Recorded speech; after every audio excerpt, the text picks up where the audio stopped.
Au nom du Père et du Fils et du Saint-Esprit. En ce dimanche qui suit la théophanie, nous avons entendu un évangile, la guérison d'un aveugle. « Aie pitié de moi, fils de David !»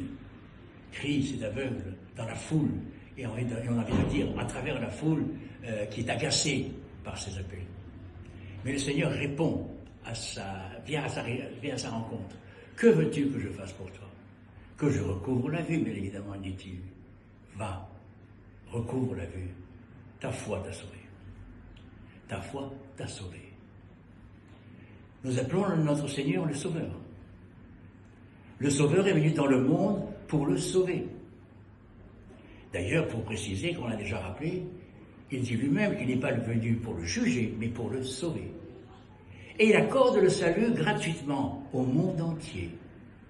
Sur la croix, il a pardonné à tout le monde. Pardon leur Père, ils ne savent pas ce qu'ils font. Il a pardonné à tout le genre humain, d'une certaine manière, à ce moment-là.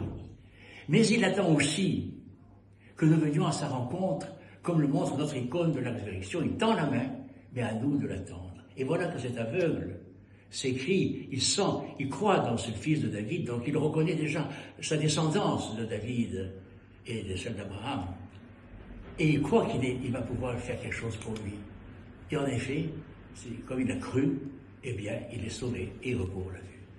Donc, s'il est vrai que notre Seigneur est le Sauveur, il est vrai aussi que notre foi participe à notre propre salut. Et c'est de cela que le Seigneur attend de nous.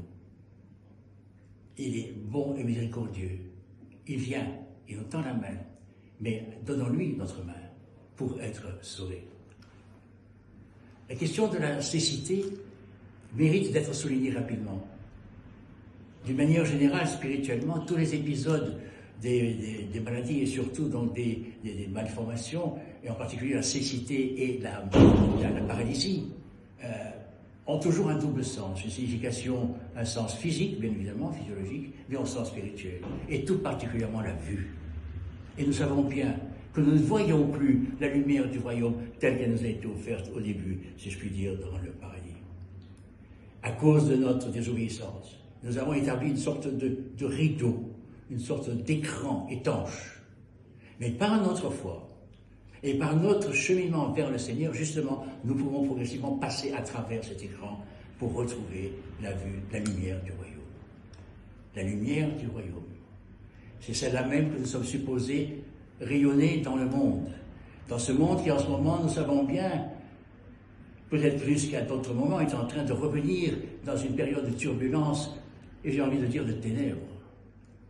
Et à nous, chrétiens, de tenir le coup, je le dis honnêtement. Le Seigneur dit dans Matthieu, « Bienheureux ceux qui tiendront le coup jusqu'au bout. » Il nous appartient de tenir le coup jusqu'au bout, de ne pas sombrer dans le découragement, et au milieu de ces ténèbres, d'être la lumière, de porter la lumière du Christ, car il est la lumière du monde, tout simplement parce qu'il est l'unique sauveur. Personne d'autre ne sauvera le monde, au contraire. Alors, aie pitié de nos seigneurs, aie pitié de nos seigneurs, et accorde-nous ta miséricorde, ton salut, et accorde-nous d'être ta lumière dans le monde.